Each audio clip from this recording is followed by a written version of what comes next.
નમસ્કાર દર્શક મિત્રો, સિટી ન્યૂઝમાં આપ સૌનું સ્વાગત છે। સમાચારોની શરૂઆત કરતા પહેલા એક નજર આજના મુખ્ય સમાચારો પર। સાંસદ શ્રી ધવલભાઈ પટેલના આગેવાનીમાં જિલ્લા કલેક્ટર કચેરી ખાતે જિલ્લા કલેક્ટર શ્રી ભવ્ય વર્માજી સાથે મુલાકાત યોજી। વલસાડ જિલ્લાના વાતાવરણમાં આવ્યો પલટો।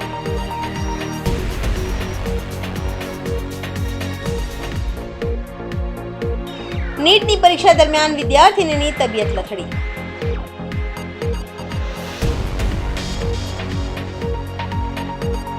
હેમા ડાયકેમાં ટેસ્ટિંગ દરમિયાન બ્લાસ્ટ થતા ટાંકીનું પતરું ઉછળીને 800 ફૂટ બહાર મુખ્ય માર્ગ ઉપર પડ્યું। હવે સમાચાર વિગતવાર જોઈએ।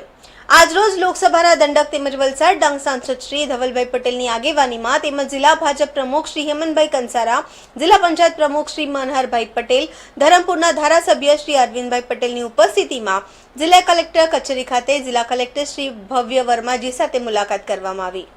આજરોજ લોકસભાના દંડક તેમજ વલસાડ ડાંગ સાંસદ શ્રી ધવલભાઈ પટેલની આગેવાનીમાં તેમજ જિલ્લા ભાજપ પ્રમુખ શ્રી હેમંતભાઈ કંસારા, જિલ્લા પંચાયત પ્રમુખ શ્રી મનહરભાઈ પટેલ, ધરમપુરના ધારાસભ્ય શ્રી અરવિંદભાઈ પટેલની ઉપસ્થિતિમાં જિલ્લા કલેક્ટર કચેરી ખાતે જિલ્લા કલેક્ટર શ્રી ભવ્ય વર્મા સાથે મુલાકાત કરીને જિલ્લાના વિવિધ વિકાસ કામોના અને વિવિધ મહત્વના વિષયો પર ચર્ચા પણ કરવામાં આવી હતી। વલસાડ જિલ્લાના વાતાવરણમાં આવ્યો પલટો। વલસાડ તાલુકાના આસપાસના ગામોમાં ભારે પવનના સુસવાટા। વલસાડ જિલ્લાના વાતાવરણમાં આવ્યો પલટો। વલસાડના તાલુકાના આસપાસના ગામોમાં ભારે પવનના સુસવાટા જોવા મળ્યા। કેટલીક જગ્યાએ ભારે ભરકમ વૃક્ષ ધરાશાયી થયા છે। હવામાન વિભાગની આગાહી, માછીમારોનો દરિયા ન ખેડવાની અપાઈ છે સૂચના। ખેડૂતોમાં ચિંતાનો માહોલ સર્જાયો। કેરીના પાકમાં નુકસાનની ભીતિ સેવાઈ।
पूछा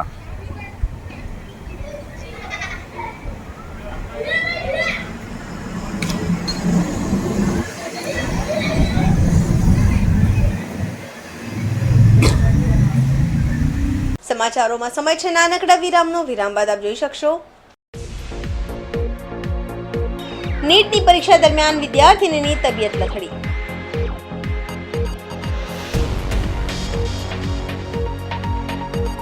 હેમા ડાયકેમાં ટેસ્ટિંગ દરમિયાન બ્લાસ્ટ થતા ટાંકીનું પતરું ઉછળીને 800 ફૂટ બહાર મુખ્ય માર્ગ ઉપર પડ્યું।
સ્વાગત છે। નીટની પરીક્ષા દરમિયાન વિદ્યાર્થિનીની તબિયત લથડી। વલસાડની પોલિટેકનિક કોલેજ ખાતે નીટની પરીક્ષા આપવામાં આવેલ વિદ્યાર્થિનીની તબિયત લથડી। નીટની પરીક્ષા દરમિયાન વિદ્યાર્થિનીની તબિયત લથડી। વલસાડની પોલિટેકનિક કોલેજ ખાતે નીટની પરીક્ષા આપવામાં આવેલ વિદ્યાર્થિનીની તબિયત લથડી। તબિયત લથડતા વિદ્યાર્થિનીને 108 એમ્બ્યુલન્સના સ્ટાફ દ્વારા સારવાર અપાઈ। વિદ્યાર્થિનીને સારવાર અપાયા બાદ તેની તબિયતમાં સુધારો થયો। તબિયતમાં સુધારો થતાં વિદ્યાર્થિની એક્ઝામ આપવા ગઈ।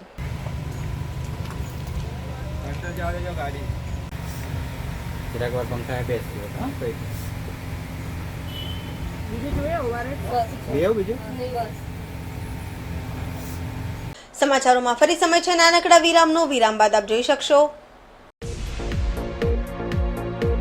હેમા ડાયકેમાં ટેસ્ટિંગ દરમિયાન બ્લાસ્ટ થતા ટાંકીનું પતરું ઉછળીને 800 ફૂટ બહાર મુખ્ય માર્ગ ઉપર પડ્યું।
વિરામ બાદ આપનું સ્વાગત છે। વાપીના થર્ડ ફેઝમાં આવેલી હેમા ડાયકેમાં ટેસ્ટિંગ દરમિયાન બ્લાસ્ટ થતા ટાંકીનું પતરું ઉછળીને 800 ફૂટ બહાર મુખ્ય માર્ગ ઉપર પડ્યું। માર્ગમાંથી પસાર થતા વાહન ચાલકોને રાહદારીઓ પર ટાંકીનું પતરું પડ્યું હોત તો કોઈને આજે યમસદને પહોંચાડી દેત। કંપની સંચાલકો અને મેનેજમેન્ટની લાપરવાહીના કારણે આ ઘટના બની છે। વાપીના થર્ડ ફેઝ વિસ્તારમાં આવેલ હેમા ડાયકેમ ઇન્ડસ્ટ્રીમાં આજે બપોરે 11 વાગ્યાની આસપાસમાં ટાંકીમાં કેમિકલ ભરી ટેસ્ટિંગની કામગીરી કરવામાં આવી રહી હતી। તે દરમિયાન પ્રચંડ બ્લાસ્ટ થતાં ટાંકીનું એક ગોળ પતરું ઉડીને સીધું રોડ ઉપર 800 મીટર દૂર ફંગોળાઈને પડ્યું। સદનસીબે આ ઘટનામાં ઢાંકણ કોઈને આવતા જતા રાહદારીઓને ઈજાઓ ન થઈ તો નક્કી કોઈને યમસદને પહોંચાડી દીધા હોત। જો કે ઘટના બન્યા બાદ જીપીસીબી અને ફેક્ટરી ઇન્સ્પેક્ટર પણ સ્થળ પર પહોંચ્યા હોવાની જાણકારી મળી રહી છે। વાપી ઉદ્યોગનગરના થર્ડ ફેઝ વિસ્તારમાં આવેલી Hema Dyechem private limited plot number 1401/4 તેમજ 1401/6 માં આવેલી છે। આજે સવારે 11 કલાકે કંપનીમાં કોઈ વિભાગમાં ટાંકીમાં પ્રોસેસિંગ દરમિયાન પ્રચંડ ધમાકો થયા બાદ ટાંકી ફાટી હતી અને તેમાંથી ટાંકીનો એક ભાગ ફંગોળાઈને રોડ ઉપર પડતા વાહન ચાલકો સહેજ માટે બચી ગયા હતા। નોંધનીય છે કે કંપનીમાં ચાલી રહેલા જૂની ટાંકીનું ટેસ્ટિંગના સમયે અચાનક પ્રચંડ ધડાકો થયો હતો અને એના કારણે આ ઘટના બની હતી। કંપની સંચાલકો દ્વારા નિષ્કાળજીથી રાખવાના કારણે આ ઘટના બની હોવાનું હાલ માનવામાં આવી રહ્યું છે। જેના કારણે ટાંકીનો તૂટેલું એક ભાગ ફંગોળાઈને રોડ ઉપર સુધી આવી ગયો હતો। કદનથી બે રોડ ઉપરથી પસાર થતા લોકોને કોઈને જાનહાનિ નહીં થતી, પરંતુ જો કોઈને આ ટાંકીનો ભાગ શરીરના ભાગે વાગ્યો હોત તો વ્યક્તિ યમસદને પહોંચી જતા વાર લાગી ન હોત। ઘટનાની જાણ થતાં જીપીસીબી અને ફેક્ટરી ઇન્સ્પેક્ટર ઘટના સ્થળ ઉપર પહોંચી ગયા હતા।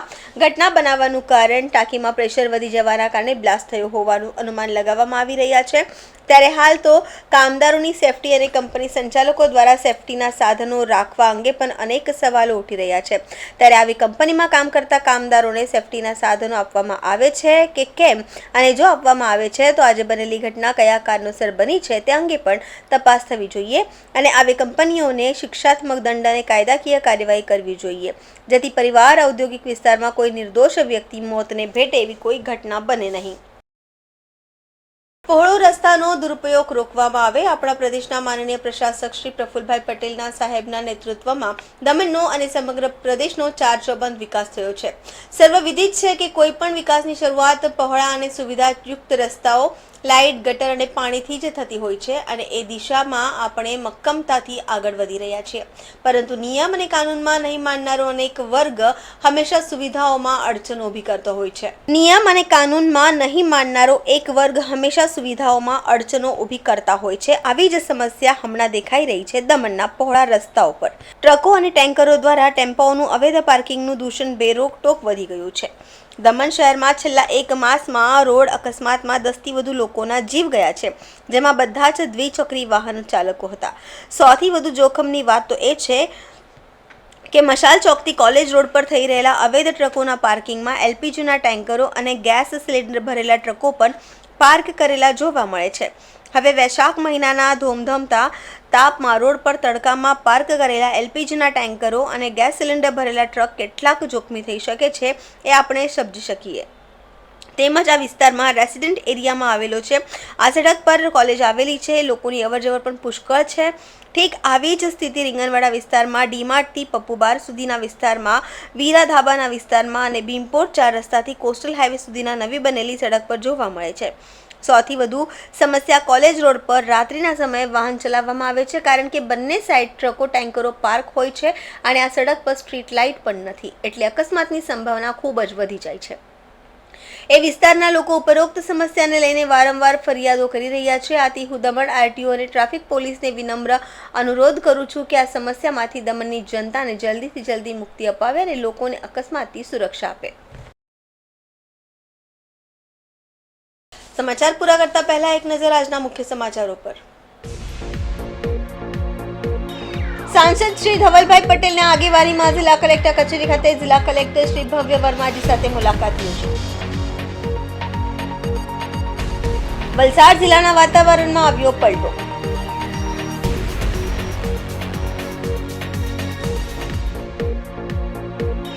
નીટની પરીક્ષા દરમિયાન વિદ્યાર્થીનીની તબિયત લથડી.